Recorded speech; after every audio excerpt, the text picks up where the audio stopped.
बहुत सारे लोग ने कहा अभी बंगाल में जो बीजेपी जीती वो एससी एसटी वोट बैंक की वजह से ही जीती, क्योंकि वहां पर जो ब्राह्मण शासक थी ममता बनर्जी, उसको वोट तो ज्यादा मुसलमान से ही मिलता था। तो बीजेपी को किसका वोट मिला? तो एससी एसटी का ज्यादा वोट मिला। अब लोगों ने एससी एसटी कम्युनिटी की तारीफ कर दी कि एससी एसटी लोगों ने बीजेपी को वोट दिया करके इस तरह कह दिया, तो ब्राह्मणों को मिर्ची लग गई। ब्राह्मण कहने लगे कि हमारे खिलाफ इस तरह की आवाज़ बीजेपी वाले ने नहीं बोलना चाहिए। और ब्राह्मणों का एक आजकल का एक प्रवक्ता है अजीत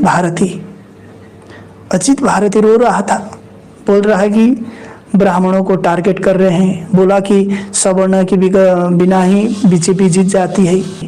तो ब्राह्मण मुख्यमंत्री जो ममता बनर्जी थी, उसने जो मुसलमान वोटों से अपनी सरकार बनाई, मुसलमानों के लिए ही आवाज़ उठाती थी। हिंदुओं के साथ इतना अत्याचार हुआ उस ब्राह्मण ममता बनर्जी के शासन में। ऊपर से ये बोलते कि हम ब्राह्मण तो हिंदुओं के संरक्षक हैं। कौन सा संरक्षक है ये ब्राह्मण लोग?